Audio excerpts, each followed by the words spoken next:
තෙරුවන් සරණයි අයිබෝවන්. දහම් පාසල් අවසාන විභාග පන්තිය බුද්ධ චරිතය පොතට අදාළව පාඩම් සාකච්ඡා කරන දවස සඳුදා දවස. බුද්ධ චරිතය පොතට අදාළව කතා කරන 11 වෙනි දවස. පාඩම් වලට අදාළව දවස් 10ක් මේ වෙද්දි අපි කතා කරලා තියෙනවා බුද්ධ චරිතය පොතට අදාළව. ඉතින් මේ සියලුම සාකච්ඡාවන් සමග ඔබට එකතු වෙන්නට පුළුවන් පිරිවෙන දහම් පාසල පාසල අපේ YouTube නාලිකාව, Facebook පිටුව පිරිවෙන දහම් පාසල පාසල, ප්‍රධාන සමූහයේ පිරිවෙන දහම් පාසල පාසල, ඒ වගේම තමයි දහම් පාසල් අවසාන විභාග පන්ති එකමුතුව. සමගිනුත් මේ සියලු සාකච්ඡාවන් සමගින් එකතු වෙන්නට පුළුවන්කම තියෙනවා. පිරිවෙන දහම් පාසල පාසල කියලා මේ විදිහට YouTube එකේ ටයිප් කරලා බැලුවම ඔබට පුළුවන් මෙන්න මේ වගේ ලාංඡනයක් එක්ක නාලිකාවක් දැක ගන්නට. ඒ නාලිකාවේ මේ ලෝගෝ එක උඩ ක්ලික් කළාම ඔබ සම්බන්ධ වෙනවා පිටුවකට. ඒ පිටුවේ තියෙනවා හෝම්, වීඩියෝ, ප්ලේලිස්ට් කියලා. අන්න ඒ ප්ලේලිස්ට් කියන එකේ තියෙනවා දහම් පාසල් අවසාන විභාගයට අදාළ ගොඩක් පාඩම්, පොත් 4ටම අදාළ පාඩම්, ප්‍රශ්නෝත්තර අපි සාකච්ඡා කරලා තියෙනවා. ඔබට පුළුවන් ඒ හරහාත් බලන්නට. එහෙම නැත්නම් මේ පාඩමට උඩින් තියෙනවා දහම් පාසල් අවසාන විභාග පන්ති පාඩම්. දහම් පාසල් අවසාන විභාග පන්ති පාඩම් කියලා තද කළු අකුරින් තියෙන අකුරු වගේක් ඔබට දකින්නට පුළුවන්. අන්න ඒ උඩ ක්ලික් කරලා බලන්න. එතකොටත් මේ සියලු පාඩම් නරඹන්නට ඔබට ප්ලේලිස්ට් එකට පිවිසෙන්නට පුළුවන් Facebook එක ඔස්සේ. මේ පාඩම ඉවර වෙලා ටික වෙලාවකට පස්සේ තමයි ඒක ඔබට දකින්නට පුළුවන්කම තියෙන්නේ. මීට කලින් අපි ඉදිරිපත් කරලා තියෙන පාඩම් වල ඔබට මම මේ සඳහන් කරපු දහම් පාසල් අවසාන විභාග පන්ති පාඩම් කියන තද කළු අකුරින් තියෙන ඒ අකුරු දකින්නට පුළුවන්. ඒ උඩ ක්ලික් කිරීම පමණයි කරන්නට ඕනේ. එතකොට ඔබ අවශ්‍ය තැනට සම්බන්ධ වෙනවා. හොඳයි. අපි බලමු ಭಾರತೀಯ ආගමික හා දාර්ශනික චින්තා මොනවද කියලා. ආගමික දාර්ශනික පසුබිම ගැන තමයි අපි කතා කළේ. විවිධ ආගමික ඉගැන්වීම් බුදුරජාණන් වහන්සේ පහළ වෙන කාලේ වෙනකොට ඉන්දියාවේ තිබුණා කියන එක. කතා කරමින් ඉන්නේ බුද්ධ චරිතයේ පොතේ 4 වෙනි පරිච්ඡේදය. මේ පරිච්ඡේදයේ සත් ශාස්ත්‍රවරු ගැන, ශ්‍රමණ පිරිස් ගැන, බ්‍රාහ්මණ පිරිස ගැන ගොඩක් දේවල් ඉගෙන ගත්තා. ඊට අමතරව අපි පුංචි කාලේ ඉගෙනගෙන තියෙනවා බුදුරජාණන් වහන්සේ පහළ වෙන කාලේ වෙනකොට මිත්‍යා මතවාද 62ක් තිබුණු බව. අන්නේ 62 කොහොමද හැදිලා තියෙන්නේ කියලා මෙතනදී සාකච්ඡා කරනවා. ಭಾರತೀಯ ආගමික දාර්ශනික පසුබිම තුල, චින්තාවලිය තුල තිබුණු ඉගැන්වීම් කිහිපයක්. දහම් පාසල් අවසාන විභාගය සඳහා බුද්ධ චරිතය පොත යටතේ අපිට ඉගෙන ගන්නට තියෙනවා. මේ කොටස තමයි කතා කරන්නේ. බුද්ධ චරිතය පොතේ 4 වෙනි පාඩමේ සත්ශාස්ත්‍රවරු නිගණ්ඨනාථ පුත්තතුමා ගැන කතා කරලා තියෙන තැනට යටින් එහා පැත්තේ පිටුවේ මෙන්න මේ විදිහට ආරම්භ කරන තැන පෙරලා ගන්න. ಭಾರತೀಯ ආගමික හා දාර්ශනික චින්තාවලිය සතු ඇත්තේ දිගු ඉතිහාසයකි කියන තැනට පෙරලා ගන්න. විශේෂ වෙන දේවල් ලියාගමු. එහෙම ලියා ගන්න ගමන් අපි කතා කරමු, සාකච්ඡා කරමු. ඉපැරණි වේද ග්‍රන්ථ තුලින් පිළිඹවන්නේ එහි ආදිතම අවධියයි. ඉපැරණි වේද ග්‍රන්ථ ඉන්දියාවේ තිබුණු ආගමික දාර්ශනික පසුබිමේ ආදිතම අවස්ථාව විදිහට තමයි සැලකෙන්නේ වේද ග්‍රන්ථවල තියෙන ඉගැන්වීම්.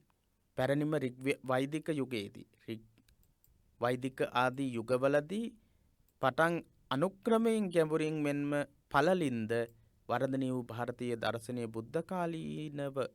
බුද්ධ කාලීන වන විට එක්තරා පරිණත තත්වයක පැවතියේය.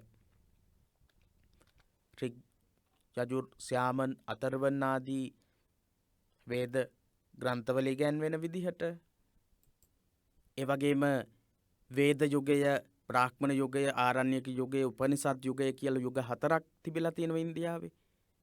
ඒ කාලෙන් ආරම්භ වෙච්ච ඍග්වේදය, යජුර්වේදය, සාමන් වේදය, අතර්වණ වේදය කියන මේ වේද ග්‍රන්ථ වලින් පිළිබිඹු කරපු ඉගැන්වීම් බුද්ධ කාලයේ වෙනකොට ලොකු සංවර්ධනයකට පත් වෙලා තිබිලා තියෙනවා.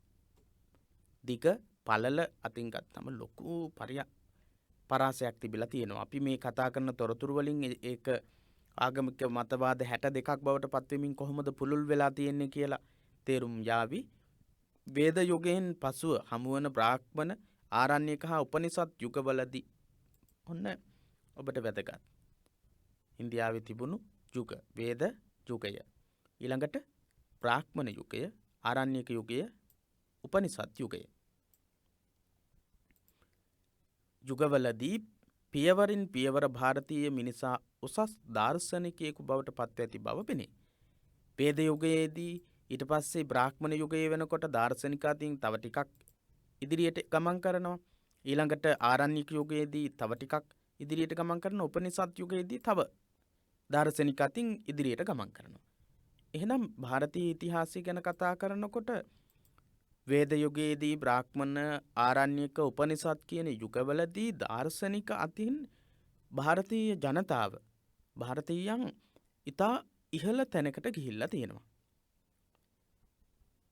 බුදුරදුන් පහළ වන විට ಭಾರತයේ අනේක විද දාර්ශනික චින්තාවන්ගෙන්ද ඒවා ඇසුරු කරගත් නිමක් නැති දාර්ශනික වාද විවාද හා සාකච්ඡාවලින්ද පිරී පැවතින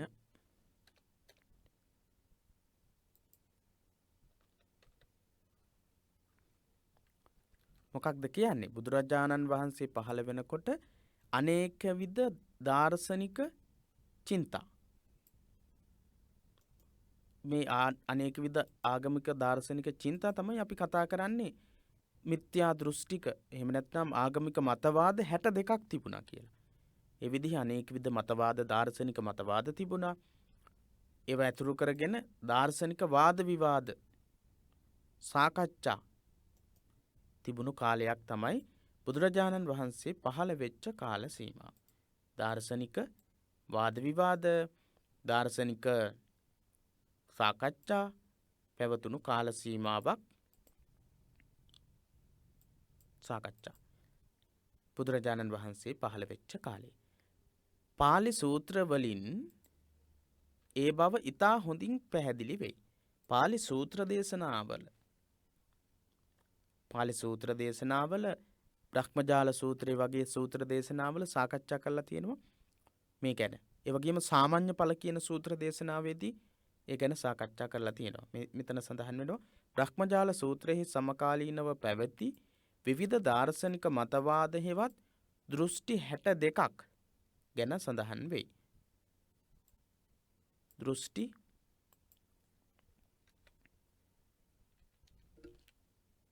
62ක්.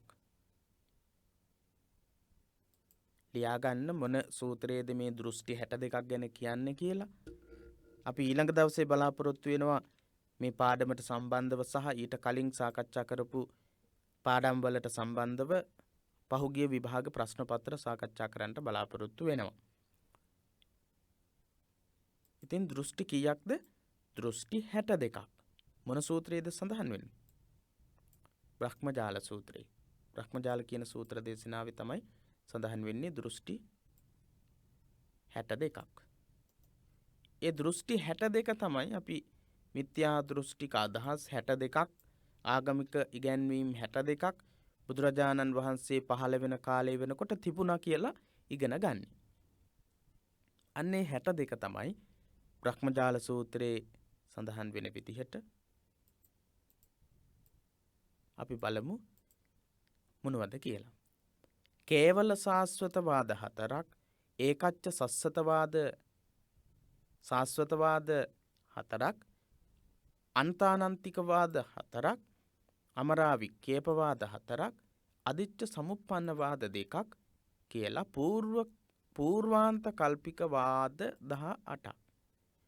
පූර්වාන්ත කල්පික වාද සහ අපරාන්ත කල්පික වාද කියලා ඉගැන්වීමක් මේ පාඩමේදී අපි ඉගෙන ගන්නවා.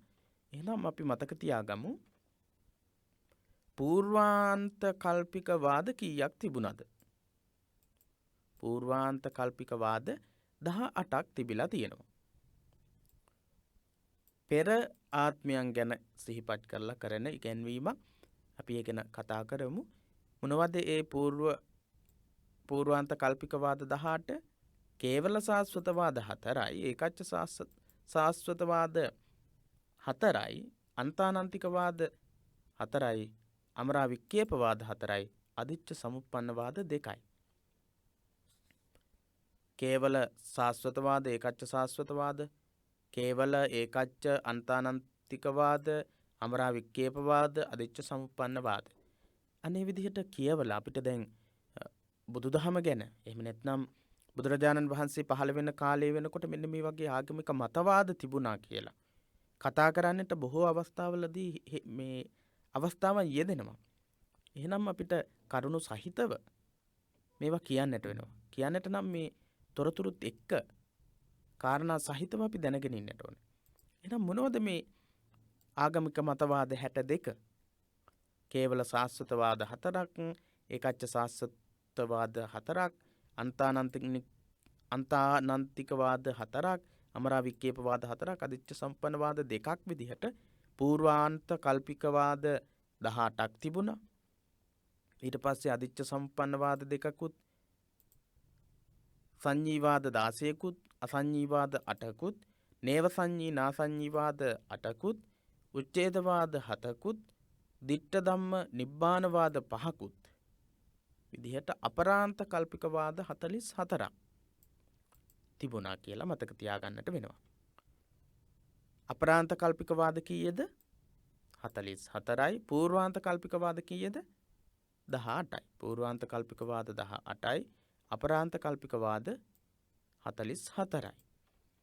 මොනවද අපරාන්ත කල්පිකවාද 44? අදිච්ච සමුප්පන්නවාද 2, සංඤීවාද 4, අසංඤීවාද 8, නේව සංඤීනා සංඤීවාද 8, උච්ඡේදවාද 7 සහ දිට්ඨ ධම්ම නිබ්බානවාද 5. පොතේ මේවා තියෙනවා. බුද්ධ චරිතයේ පොතේ මේවා වෙනම දක්වලා තියෙනවා. හැබැයි ඒ වුණාට කෙටි සටහනක් වගේ ලියා ගන්නකොට ඔබට පුළුවන් මේ ටික ලියා ගන්නට. පොතේ තියෙන එක පාඩම් කරනවට වඩා අපිම සටහනක් විදිහට ලියාගෙන පාඩම් කරනකොට මතක හිටින ප්‍රමාණයත් වැඩි.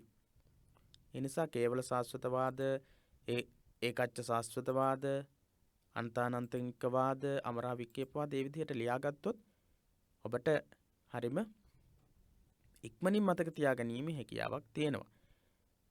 මොනවද අපරාන්ත කල්පිකවාද 44? අදිච්ච සමුප්පන්නවාද කීයද? 2ක් තියෙනවා. සංඤීවාද 16යි, අසංඤීවාද 8යි, නේව සංඤී නාසංඤීවාද 8යි, උච්ඡේදවාද 7යි, දිට්ඨ ධම්ම නිබ්බානවාද 5යි. එතකොට වැඩිපුරම වාද සංඛ්‍යාවක් තිබිලා තියෙන්නේ සංඤීවාද තමයි වැඩිපුරම තිබිලා තියෙන්නේ. ඊළඟට අසංඤීවාදයි, නේව සංඤීනා සංඤීවාද 8 බැගින් තිබිලා තියෙනවා.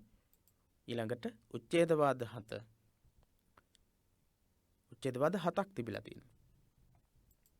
අපෙන් අහන්න පුළුවන් වැඩිපුරම වාද පැවතිලා තියෙන්නේ, කොටස් පැවතිලා තියෙන්නේ මොන ඉගැන්වීමේද කියලා. සංඤීවාද තමයි 16ක් තිබිලා තියෙන්නේ. එහෙම ප්‍රශ්නයකුත් අහන්නට පුළුවන්. ඊළඟට පූර්වාන්ත කල්පිකවාද කීයද කියලා අහන්න පුළුවන්. අපරාන්ත කල්පිකවාද කීයද කියලා අහන්නට පුළුවන්. පූර්වාන්ත කල්පිකවාද ඒ වගේම අපරාන්ත කල්පිකවාද. මෙසේ අපරාන්ත කල්පිකවාද 44කි. මෙම දෘෂ්ටිවාද දෙසට මේ දෘෂ්ටිවාද 62 44යි 18යි කීයද? 62යි. 62 සාස්වතය උච්ඡේදය යනුවෙන්ද මූලික වශයෙන් වර්ග කොට දැක්විය හැකිය. මුලින් දක්වන 18 තමයි සාස්වතවාද. සාස්වතවාදයට තමයි සාස්වතවාද සහ උච්ඡේදවාද කියන ප්‍රධාන ඉගැන්වීම් දෙකක් තමයි තියෙන්නේ. ඒක තමයි මේ පූර්වාන්ත කල්පිකවාද කියලා සහ අපරාන්ත කල්පිකවාද කියලා කියන්නේ. පූර්වාන්ත කල්පිකවාද කියන්නේ සාස්වතවාදය. අපරාන්ත කල්පිකවාද කියලා කියන්නේ උච්ඡේදවාදය. එහෙනම් සාස්වතවාදයට අයිති වාද කීයක් තිබිලා තියෙනවද? 18යි. උච්ඡේදවාදයට අයිති වාද කීයද? 44යි. සාස්වතවාදය කියන්නේ පූර්වාන්ත කල්පිකවාද අපරාන්ත කල්පික වාදවලට කියන්නේ උච්ඡේදවාද කියලා. මේ 62ම මේ විදිහට උච්ඡේදවාද, සාස්වතවාද සහ උච්ඡේදවාද කියලාත් වර්ග කරන්න පුළුවන්. මෙහිදී දෘෂ්ටිවාද යන්නෙන් හඳුන්වා ඇත්තේ ආගමික හෝ දාර්ශනික වශයෙන් දැඩිව අන්තගාමීව එල්බ ගන්නා ලද මතවාදයකි. දෘෂ්ටිවාද කියන එකෙන් අදහස් කරලා තියෙන්නේ, හඳුන්වලා තියෙන්නේ දෘෂ්ටිවාද කියන එකෙන් මොකක්ද? දෘෂ්ටිවාද කියන එකෙන් අදහස් කරලා තියෙන්නේ ආගමික හෝ දාර්ශනික. එක්ක ආගමික වෙන්න පුළුවන්, එහෙම නැත්නම් ආගමික වෙන්න පුළුවන්, එහෙම නැත්නම් දාර්ශනික වෙන්න පුළුවන්. දැඩි විදිහට එල්බගෙන හිඳීම. දාර්ශනික දෙයක් වුණත් දැඩි විදිහට අල්ලගෙන ඉන්නව නම්, දැඩි විදිහට අරගෙන තියෙනවා නම් ඒක අන්තගාමී විදිහකට අරගෙන තියෙනවා නම් ඒක තමයි දෘෂ්ටි කියලා කියන්නේ. දැඩිව අන්තගාමීව එල්බ ගන්න දේවල් වලට තමයි කියන්නේ දෘෂ්ටි කියලා. ඒ විදිහට දැඩි විදිහට අන්තගාමීව එල්බගෙන තිබුණු ආගමික හෝ දාර්ශනික මතවාද, දාර්ශනික ඉගැන්වීම් සමුදායක් තමයි දෘෂ්ටි 62ක් විදිහට අපි ඉගෙන ගන්න. මේම සත්‍ය අන් සියල්ල හිස්සයි. ඉදමේව සත්‍යම් මෝගමඤ්ඤං. ඉදමේව සත්‍යම් මෝගමඤ්ඤං. මේම සත්‍යයි, අනිත් ඒවා බොරු. අනිත් අය කියන ආගමික ඉගැන්වීම් බොරු. මම කරන මේ දාර්ශනික ප්‍රකාශය තමයි නිවැරදි. අනිත් අය කරන දාර්ශනික ප්‍රකාශ වැරදි. එහෙම කියමින් දැඩි අන්තගාමී දෘෂ්ටියක ආගමික සංකල්පවල පසුවෙච්ච අවස්ථාවට තමයි කියන්නේ දෘෂ්ටිවාද කියලා. කියමින් ස්වකීය දෘෂ්ටියම නිවැරදියයි අර්ථවත්යයි තහවුරු කිරීමට එකල විසූ ඒ මහන බමුණෝ මහත් උත්සාහයක යෙදුණෝය. තම තමන්ගේ ඉගැන්වීම තමයි නිවැරදි කියලා කියන්න පුදුම තරම් උත්සාහයක් අරගෙන තියෙනවා. සිය මතය, න්‍යාය, සිද්ධාන්තය හෙවත් අන්තගාමීව එල්බගත් දෘෂ්ටියම සත්‍ය බවත්, සෙසු සියලු දෘෂ්ටි අසත්‍ය බවත් කියාපෑම පිණිස තර්කවාද නැගුවෝය. දෘෂ්ටිවාද 62ක් ඇතිවෙන්නේ මොකක් නිසාද? තමන්ගේ මතයම, තමන්ගේ න්‍යායම, තමන්ගේ සිද්ධාන්තයම නිවැරදි කියලා අන්තගාමීව වාද විවාද කරන්න ගියාට පස්සේ තමයි දෘෂ්ටිවාදයේ තරම් ප්‍රමාණයක් ඇති වෙලා තියෙන්නේ. හේතු සාධක ගෙනහැර පෑවෝය.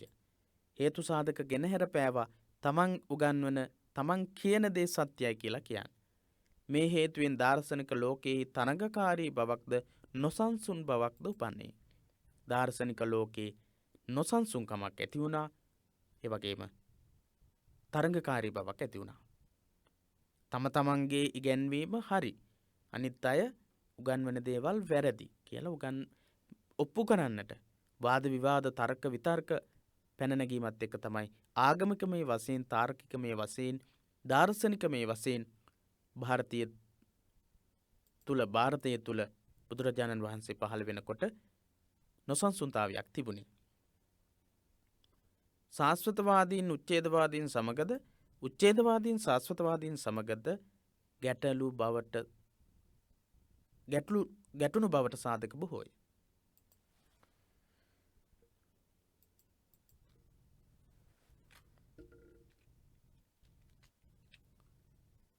සාධක බොහෝයි. සාස්වතවාදීන් උච්ඡේදවාදීන් එක්කත්, උච්ඡේදවාදීන් සාස්වතවාදීන් එක්කත් තර්ක විතර්ක කරමින්, වාද විවාද කරමින් ගැටෙනවා. බ්‍රහ්මජාල සූත්‍රයේ දක්වන ලද 68ක් දෘෂ්ටි මූලික වශයෙන් පූර්වාන්ත කල්පික, අපරාන්ත කල්පිත යයි දෙයාකාර විය. කල්පික කිව්වත් එකයි, කල්පිත කිව්වත් ඒ දෙකම නිවැරදි. පූර්වාන්ත කල්පික, අපරාන්ත කල්පික, පූර්වාන්ත කල්පිත, අපරාන්ත කල්පිත ආකාර දෙකයි. මිත්‍යා දෘෂ්ටික මතවාද බෙදුණු කොටස් දෙක මොනවද එහෙනම්? පූර්වාන්ත කල්පිත, අපරාන්ත කල්පිත. හරි. අතීතයම විමසා එයම මෙනෙහි කොට එමගින් දෘෂ්ටිවාද කොට නැගුවන් පූර්වාන්ත කල්පිකයන්සේ හැඳින්වේ. අතීතය ගැන කල්පනා කරලා, පහුවෙච්ච අතීතය ගැන, පහුවෙච්ච භවයන් ගැන මෙනෙහි කරලා ඒ මගින් දෘෂ්ටිවාද ඇති කරගත්ත අය, සාස්වත දෘෂ්ටි ඉදිරිපත් කරපු අය. තමයි පූර්වාන්ත කල්පිකයන් විදිහට සලකන්නට යෙදුනේ. ඔහු අතීත ආත්ම භවයන් හෙවත් పూర్ව ජන්මයන් අනුව සිතූහ. పూర్ව ජන්මයන් పూర్ව භවයන් ගැන බැලුවා දැක්කා. අතීත පංචස්කන්ධ පරම්පරාව මෙනෙහි කිරීමෙන් පූර්වාන්ත කල්පනය උපදී. පූර්වාන්ත කල්පනය උපදින්නේ කොහොමද? අතීත පංචස්කන්ධයන් ගැන තමන්ගේ පංචස්කන්ධය අතීතයේ පැවතුනේ කොහොමද කියලා ඒ අයට බලන්න පුළුවන්. සමත භාවනාවාදීන් හිත දියුණු කරගන්නවා. හිත දියුණු කරගෙන එයාලට බලන්න පුළුවන් පෙර ආත්ම භාවයන්. පෙර ආත්ම භාවයන් බලලා ඒ අය තීරණය කරනවා. ඒ අයට අනාගතේ පේන්නේ නැහැ. ඒ අය ඒ හින්දා අනාගතය ගැන අදහස් කරන්නේ ඉදිරිපත් කරන්නේ නැහැ. අතීතය ගැන තොරතුරු දැකලා පූර්වාන්ත කල්පනයක් ඇති කරගන්නවා. අනාගතයේ විමසා ඒව මෙනෙහි කොට ඒ මගින් දෘෂ්ටිවාද කොට නැගුවන් හැඳින්වූයේ අපරාන්ත කල්පිත නමිනි. අනාගතය ගැන කල්පනා කරලා අනාගතය ගැන බලලා ඒත් එක්ක දෘෂ්ටිවාද ගොඩනගා ගත්ත අයට තමයි කිව්වේ අපරාන්ත කල්පිකයන් කියලා. ඔව්හු අනාගත ආත්ම භවයන් හෙවත් මතු ජන්මයන් අනුවස්ය චින්තනයේ මෙහෙයවූහ. ඒ අය මොකද කරන්නේ? අනාගත භවයන් වල තමන්ගේ පංචස්කන්ධය ක්‍රියාත්මක වෙන්නේ කොහොමද කියලා දකින්න පුළුවන් වුණා. ඒ අනුව ඒ අය අපරාන්ත කල්පන ඇති කරගත්. අනාගත පංචස්කන්ධ පරම්පරාව මෙනෙහි කොට අපරාන්ත කල්පී දෘෂ්ටි අපරාන්ත කල්පී දෘෂ්ටි මේ අය ඇති කරගත්තා.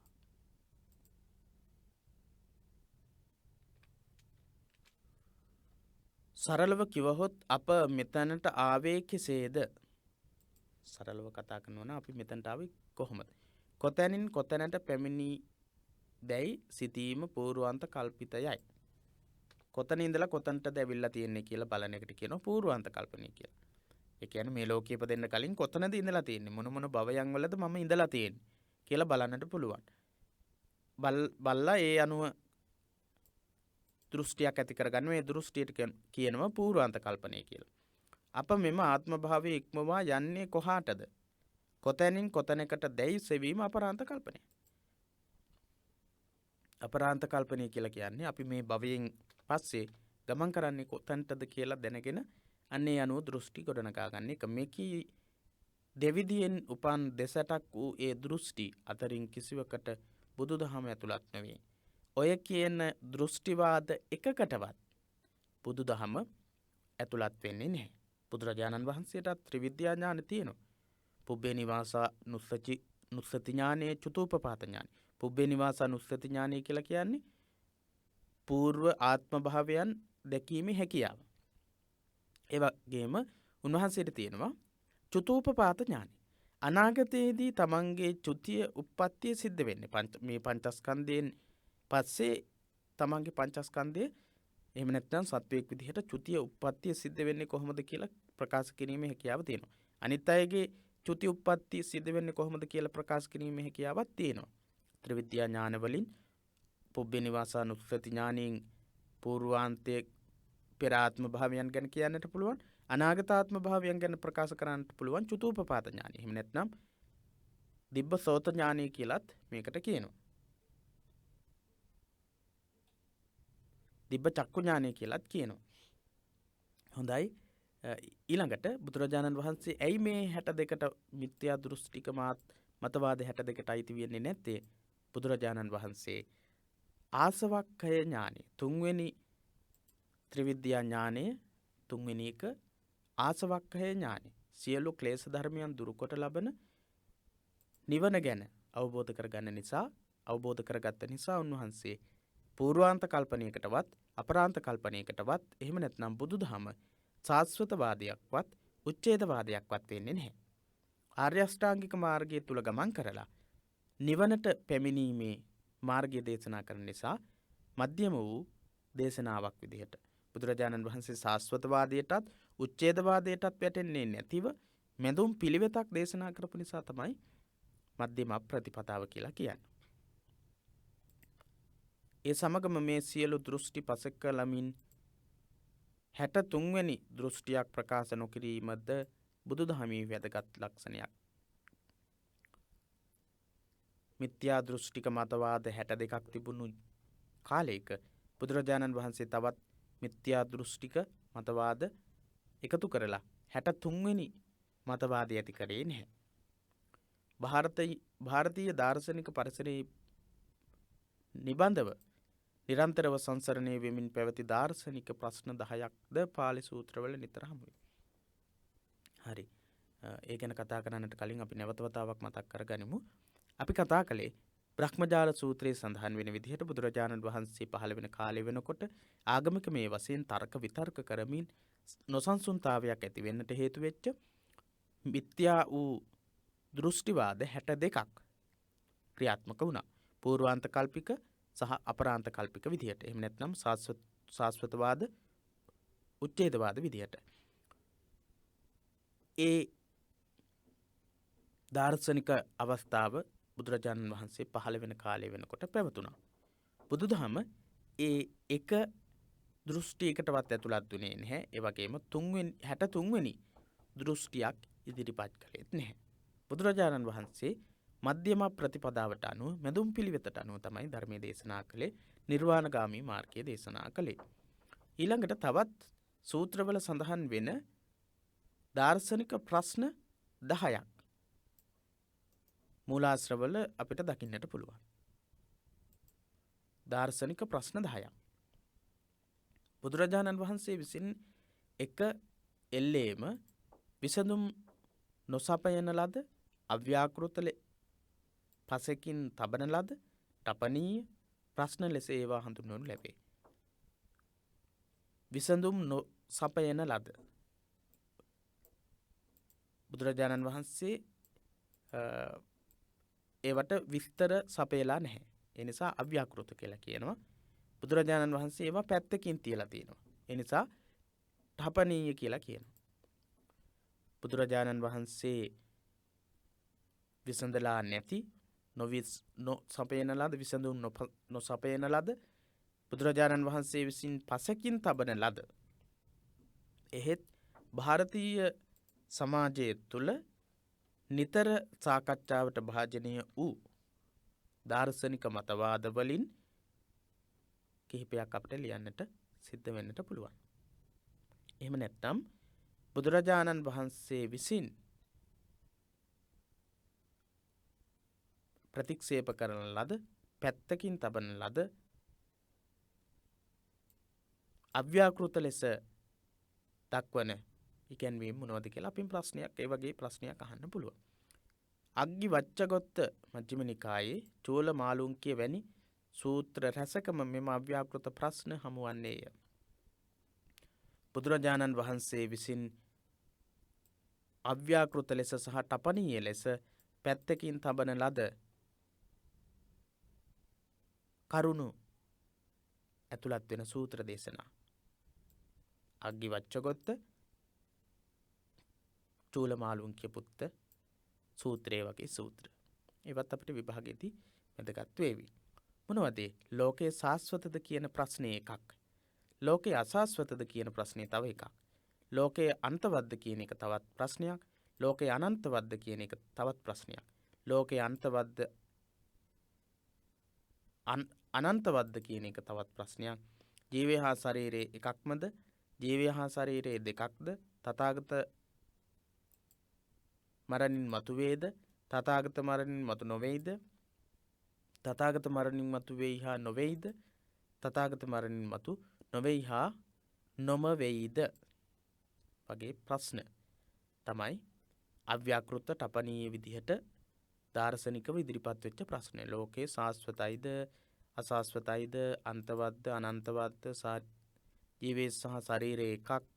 ඒ විදිහේ දාර්ශනික ප්‍රශ්න 10ක් පිළිබඳව සාකච්ඡා වෙමින් තිබිලා තියෙනවා. අපි මේ 10 ගැන සාකච්ඡා කරන්නට යන්නේ නැහැ. අපි මෙතනදී ඉගෙන ගන්නට ඕන දාර්ශනිකමය වශයෙන් මෙන්න මේ වගේ ප්‍රස්තුතයකුත් තිබුණා.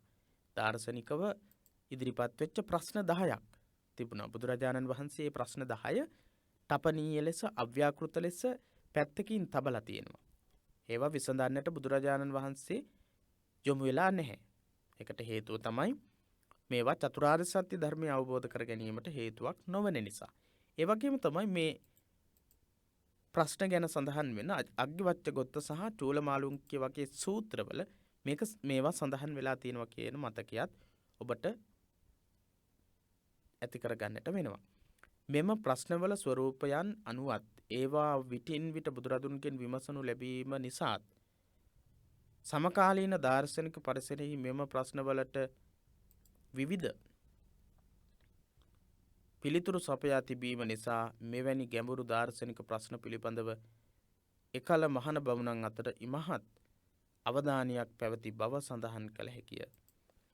බුදුරජාණන් වහන්සේගෙනුත් මේ ගැන විවිධ අවස්ථාවල එක එක පිරිස් ප්‍රශ්න අහනවා. අග්ගිවච්ඡගොත්ත ඇවිල්ලා මේ ප්‍රශ්න 10 අහනවා. චූලමාලුන්ක්‍ය පුත්ත සූත්‍රයේ සඳහන් වෙනවා මේ ප්‍රශ්න ඇවිල්ලා බුදුරජාණන් වහන්සේගෙන් විමසන අවස්ථාවක් ගැන. ඉතින් මේකෙන් අපිට තේරෙන්නේ මොකක්ද?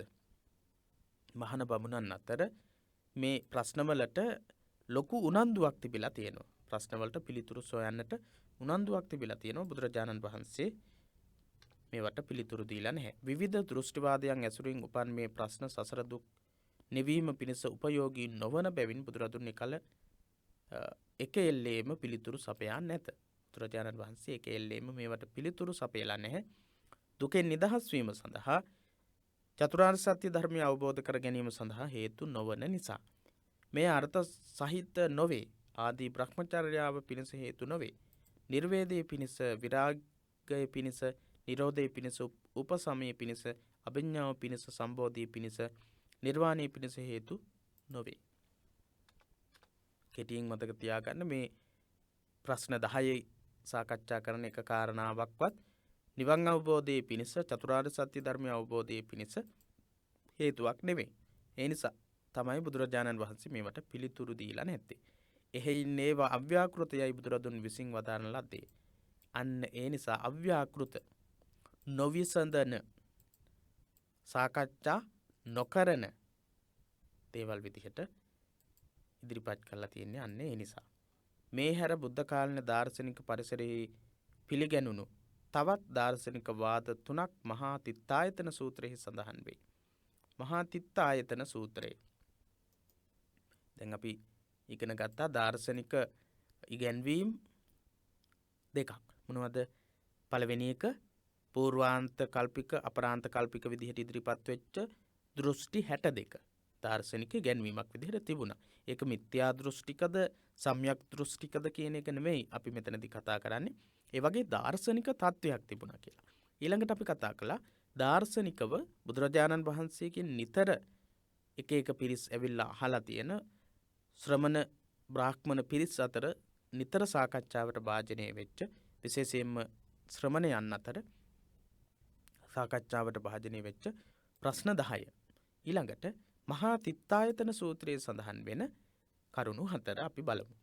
ඊශ්වර නිර්මාණවාදය සියල්ලට අධිපති සියල්ල දන්නා සියලු බල ඇති ඊශ්වරයෙකු පිළිගැනෙන සියල්ල ඒ අනුවම විසඳා ගැනීම. අහේතු අප්‍රත්‍යවාදය සියල්ල අහේතුකව අප්‍රත්‍යව හේතුවක් ප්‍රත්‍යක් නැතිවම ඉබේම ආකස්මිකව සිදුවේ යයි පිළිගැනීම. පුබ්බේකත හේතුවාදයේ සියල්ල සිදුවන්නේ පෙර කරන ලද කුසල අකුසල කර්ම අනුවම යයි පිළිගැනීම. බුදු සමය විසින් මෙම වාදාන්තරයන්ද පිළිගෙන නැත. මේ වාදාන්තර 3ත් පිළිගෙන නැහැ. ඊශ්වර නිර්මාණවාදය එකක්. ඒකත් බුදුදහම තුලින් පිළිගන්නේ නැහැ. බුදුදහමින් ප්‍රතික්ෂේප වෙනවා. බුදු ධර්මය හා පාලි භාෂා පරිචය කියන පොතේ දීත් අපි මේ ගැන කතා කරලා තියෙනවා. අහේතු අප්‍රත්‍යවාදය, ඒ වගේම ඊශ්වර නිර්මාණවාදය, පුබ්බේකත හේතුවාදය කියන මේවා හැම එකක්ම බුදුරජාණන් වහන්සේගේ හේතුඵලවාදී වූ ඉගැන්වීමෙන් ප්‍රතික්ෂේප වෙනවා කියලා අපි බුදු ධර්මය හා පාලි භාෂා පරිචය පොතේ පළවෙනි පාඩමේදී කතා කරලා තියෙනවා. ඊශ්වර නිර්මාණවාදය සියල්ලට අධිපති සියල්ල දන්නා සියලු බලධර්ණ ඊශ්වරයෙක් ඉන්නවා කියන එක ඒ ඉගැන්වීම ප්‍රතික්ෂේප වෙනවා. මේ ඉගැන්වීම තියෙන්නේ මොකේද? මහා තිත්තායතන කියන සූත්‍රයේ. ඒ කාලේ හැබැයි දාර්ශනිකව තිබුණු ඉගැන්වීමක්. ඊශ්වර නිර්මාණවාදී කියන එකයි අහේතු අප්‍රත්‍යවාදී සියල්ල හේතුක අප්‍රත්‍යව හේතුවක් ප්‍රත්‍යක් නැතිව සිද්ධ වෙනවා කියන එක. ඉබේම සිද්ධ වෙනවා කියන එක. පුබ්බේකත හේතුවාදී සියල්ල සිදු වෙන්නේ පෙර කරන ලද කුසල අකුසල කර්මවලට අනුව කියන ඉගැන්වීමත් දාර්ශනිකමය වශයෙන් ඉන්දියාවේ පැවතිලා තියෙනවා. එහෙනම් තිත්තායතන සූත්‍රයේ සඳහන් වෙන ඊශ්වර නිර්මාණවාද හේතුව ප්‍රත්‍යවාදී පුබ්බේකත හේතුවාදී කියන තුනත් දාර්ශනික ප්‍රස්තුත විදිහට අපිට ගන්නට පුළුවන්. ඉන්දියාවේ බුදුරජාණන් වහන්සේ පහළ වෙන සමයෙහි පැවති දාර්ශනික ඉගැන්වීම් තුනක් මහා තිත්තායතන සූත්‍රයේ සඳහන් වේ. එම ප්‍රස්තුත දාර්ශනික ඉගැන්වීම් තුන ලියන්න නම් කරන්නට කියලා කියන්නට පුළුවන්.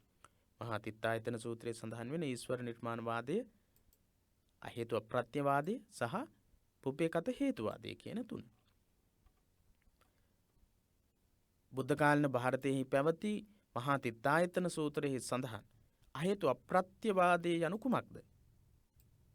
දාර්ශනික ප්‍රස්තුතියක් ලෙස පැවති අහේතු අප්‍රත්‍යවාදයෙන් අදහස් කරන්නේ කුමක්ද කියලා අහන්නට පුළුවන්. සියල්ල අහේතුකව අප්‍රත්‍යව හේතු ප්‍රත්‍යක් නැතිව ඉබේම සිදුවෙනවා කියන අදහස. ඒ වගේ අදහසක් දාර්ශනික අදහසක් තිබුණා. පුබ්බේකත හේතුවාදය කියන්නේ මොකක්ද කියලාත් අහන්න පුළුවන්. ඊශ්වර නිර්මාණවාදය කියන එක මතක තබා ගන්නට ලේසි පහසුයි. යම්කිසි බලදරන අධිපති වූ දෙවියෙකු විසින් සියල්ල විසඳා දීමට කටයුතු කරනවා කියන අදහස.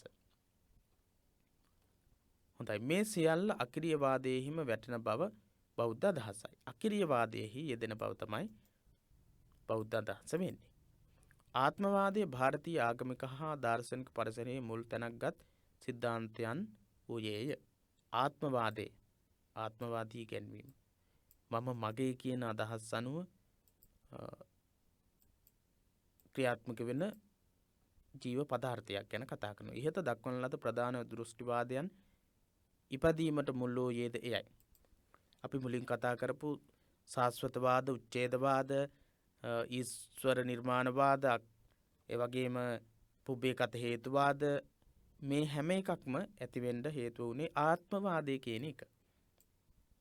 සදාකාලිකව පවතින ආත්මයක් තියෙනවා, ඒ වගේම සදාකාලිකව පවතින ආත්මයක් නැහැ කියන ඉගැන්වීම තමයි ප්‍රධාන ඉගැන්වීම උනේ. සියලු මතවාද ඇතිවීමට දෘෂ්ටිවාදය ඇතිවෙන්න මූලික උනේ මොකක්ද? ආත්ම දෘෂ්ටිය, ආත්මවාදය. ಭಾರತೀಯ දර්ශන ඉතිහාසයේ උපනිෂද් යුගය තුල නොයෙක් අයුරින් අර්ථ විග්‍රහ කරන ලද ප්‍රධානතම දාර්ශනික සංකල්පය වූයේ ආත්මන් යන්නය.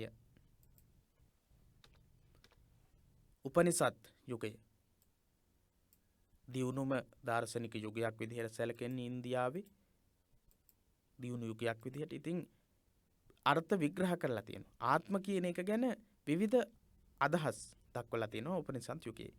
මම කවරෙක්ද? මම යනු රූපයේද? මම යනු වේදනාවද? මේ විදිහේ ප්‍රශ්න. මම යනු වේදනාවද? සුව දුක් ආදී විඳීමද? මම යනු සංඥාවද? මම යනු සංස්කාරයේද? රූපාදී සංචේතනාවන්ද? මම යනු විඥානයේද? අරමුණු වටහා ගැනීමද? මෙම ස්කන්ධ පහෙන් කුමන ස්කන්ධයේ ආත්මයේ මම වේද? ඒ වගේ ගැටලු සාකච්ඡාවට භාජනය වෙලා තියෙනවා. මම කියන්නේ රූපයද? වේදනාවද? සංඥාවද? සංඛාරද?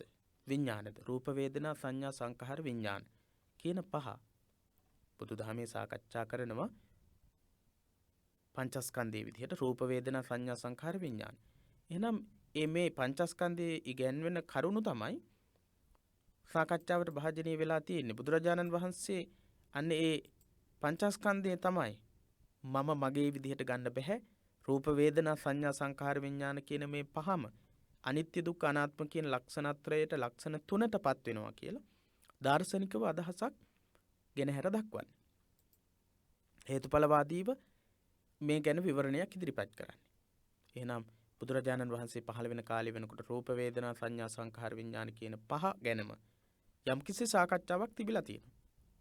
දෘෂ්ටියක් අදහසක් තිබිලා තියෙනවා. සියල්ල අනවරතයෙන් වෙනස් වේ. මේ වෙනස් වන සුළු ලෝකයේ නොවෙනස් වන සුළු නිත්‍ය පදාර්ථය නම් ආත්මයයි පිළිගන්නා ලදී. ආත්මය කියලා පිළිගත්තේ අන්නේ විදිහේ වෙනස් නොවී පවතින පදාර්ථයක්. සත්වයා තුළ ස්ථිර වූ සදාකාලික වූ නිත්‍ය වූ පදාර්ථයක් වේ. එය නම් ආත්මයයි අදහා තිබේ. ඒක තමයි ආත්මය කියලා අදහලා තියෙනවා. බ්‍රහ්ම ඊශ්වරයා විසින් මවන ලද ආත්මයන් එක් තැනැත්තා තුළ ඇතැයි ඇතැම් සමයවාදීන්හි ඉගැන්වින සමයවාදයන් වල බ්‍රහ්මයා විසින් මවන ලද ආත්මන් එක් තැනැත්තා තුළ ආත්මයන් තිබ්බා කියලා උගන්වලා තියෙනවා. නිත්‍ය වූ එම ආත්මය පුද්ගලයාගේ මරණයෙන් පසු නිරයෙහි හෝ ස්වර්ගයෙහි නිත්‍ය වාසය ලබයි. ඔන්න බ්‍රාහ්මණික ඉගැන්වීමට අනුව කියනවා මේ ආත්මය පුද්ගලයාගේ මරණයෙන් පස්සේ නිරයෙහි හෝ ස්වර්ගයෙහි නිත්‍ය වාසය ලබනවා කියලා. ආත්මය නිත්‍යයි. මේ උපනිෂද් යුගයේ ඉගැන්වෙන විශේෂ ඉගැන්වීම. ආත්මය නිත්‍යයි කියලා උගන්වන එක. මරණයෙන් පස්සේ ස්වර්ගයෙහි හෝ නිරයෙහි නිත්‍ය වාසය ලබනවා කියන එක එය භව සංක්‍රමණිකය. ඒක භව සංක්‍රමණිකයි. භවයෙන් භවයට ගමන් කරන ආත්මයක්. ආත්මය කියන ස්වභාවය භවයෙන් භවයට ගමන් කරන ස්වභාවය. ජන්මයෙන් ජන්මයට ගමන් කරන එම පූර්ණ පවිත්‍රත්වය ලද පසු තම මූල වූ බ්‍රහ්මන්ටම එක් වේ යයි ඇතැම් සමයවාදයන්හි ඉගැන්වින. තමන්ගේ මූලයේ තමන් ආත්ම කියන එක ඇති කරන්නේ කවුද? මහා බ්‍රහ්මන්. මහා බ්‍රහ්මන් ළඟටම යනවා. සංසාරේ ගමන් කරලා අවසානයේදී මහා බ්‍රහ්මන් ළඟටම ගමන් කරනවා කියන ඉගැන්වීමක් තියෙනවා. ආත්ම කියන තත්ත්වය. සිතුවිලි සිතන්නේත් සියලු පව් කරන්නේත් දුක් සැප ලබන්නේත් මෙම ආත්මයේ විසිනයි සැලකින. මේ ආත්මයේ විසින් තමයි සිතුවිලි සිතන්නේ, පව් කරන්නේ, දුක් සැප ලබන්නේ ආත්මයේ විසින් කියලයි ඒ ආත්මීය ඉගැන්වීම තුළ උගන්වන්නේ. නිත්‍යත්වය හා සුද්ධත්වය ආත්මයේ ප්‍රමුඛතම ලක්ෂණයසේ සලකන ලදී. නිත්‍යත්වය සහ සුද්ධත්වය පිරිසිදු අපිරිසිදු බව සහ නිත්‍ය ස්වභාවය තමයි ආත්මයේ ප්‍රධාන ලක්ෂණය. බුදු සමයේ මෙකී ආත්මවාදයටද බැසගෙන නැත. මේ කියන ආත්මවාදයත් බුදු දහම තුළින් ප්‍රතික්ෂේප වෙනවා. මෙය නුවණින් මෙනෙහි කිරීමෙන් උපන් විපරීත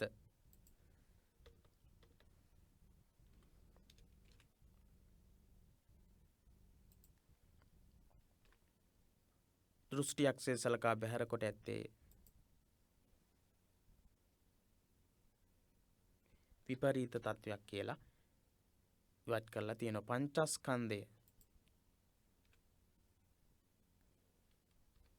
පංචස්කන්ධයේ තණ්හා මාන දිට්ඨි වශයෙන් ගැනීමෙන් ආත්ම දෘෂ්ටි උපදනා බව පෙන්වා දී තිබේ.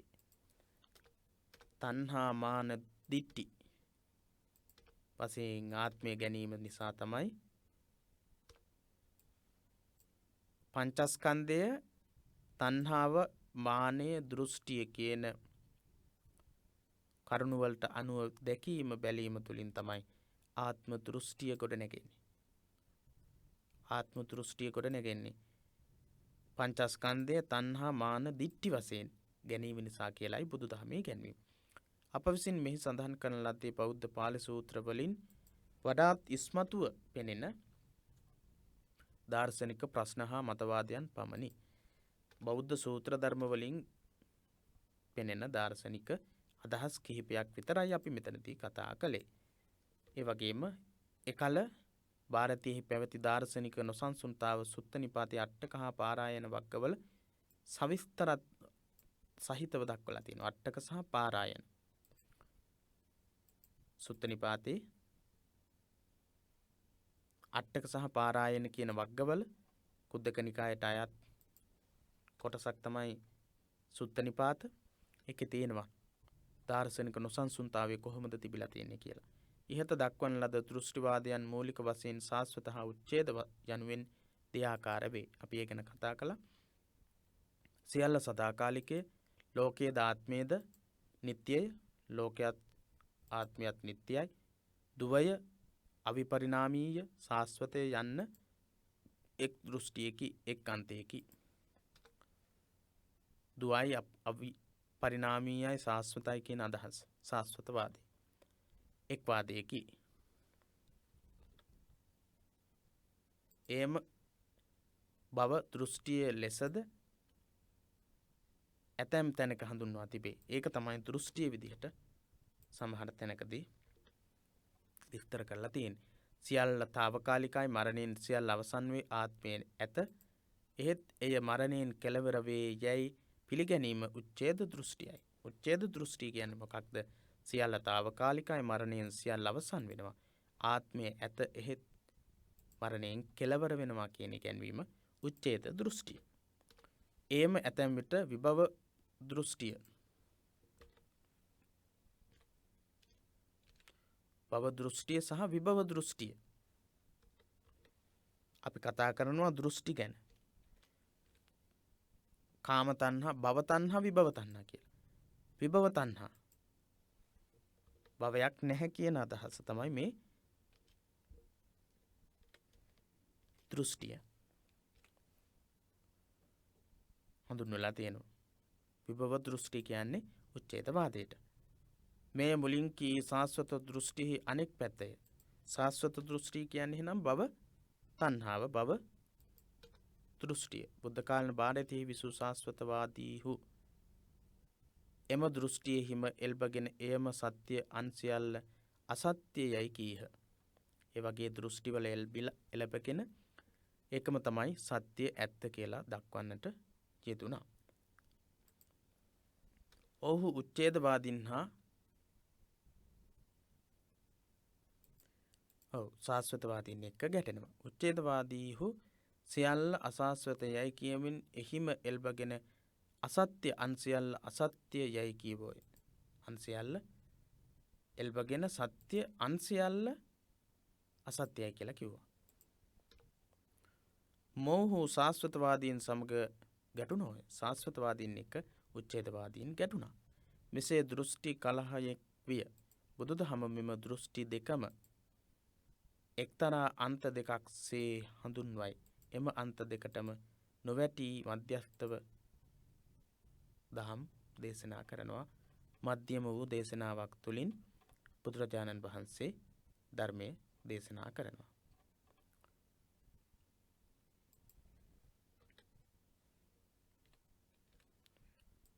හොඳයි. මම ඔබට ප්‍රශ්නයක් ලබා දෙන්නම්. අද දවසේදී ලියා ගන්න. පළවෙනි ප්‍රශ්නය අංක 1. ಭಾರತೀಯ සමාජයේහි පැවති ආත්ම දෘෂ්ටිය යන්න කෙටියෙන් විස්තර කරන්න.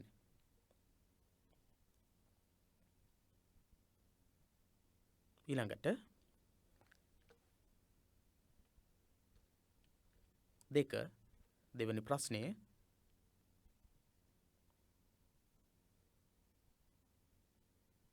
බුදුදහමෙහි සඳහන් වෙන පරිදි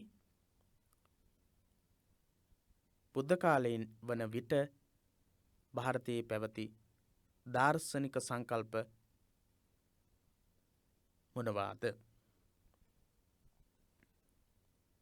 බුදුදහමෙහි සඳහන් වෙන පරිදි බුද්ධ කාලයේ වන විට පැවති දාර්ශනික සංකල්ප මොනවාද?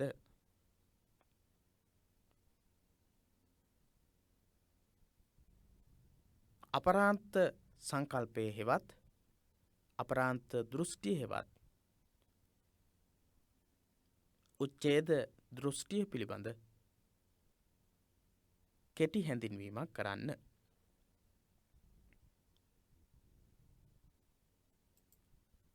හොඳයි. ඒ ප්‍රශ්නවලට පිළිතුරු සපයන්න අපි අද දවසේදී බුද්ධ කාලයේ පැවතුණු දාර්ශනික ස්වභාවය කතා කළේ.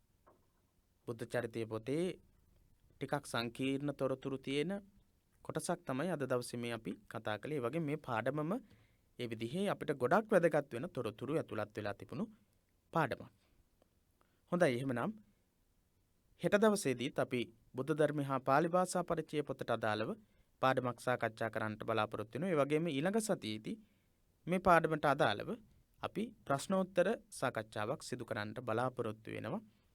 ඒ වගේම ඉදිරියේදී අනිකුත් පාඩම් දිගටම සාකච්ඡා කරන්නට බලාපොරොත්තු වෙනවා. පහුගිය කාලයේදී යම්කිසි තාක්ෂණික දෝෂ කිහිපයක් හටගෙන තිබුණ නිසායි අපිට මේ පන්තිය පවත්වන්නට හැකියාව ලැබුණේ නැත්තේ. එහෙමනම් දිගටම පිරිවෙන දහම් පාසල අපේ YouTube නාලිකාව සමගිනුත් ඒ වගේම දහම් පාසල් අවසාන විභාග පන්ති එකමුතුව දහම් පාසල පිරිවෙන දහම් පාසල සම්බන්ධතා සමගිනුත් Facebook එක ඔස්සේ සම්බන්ධ වෙන්නට කියලා ඔබට මතක් කරමින් අද දවසේ පාඩමෙන් සමුගන්නවා. ඔබට තෙරුවන් සරණ ප්‍රාර්ථනා කරමින්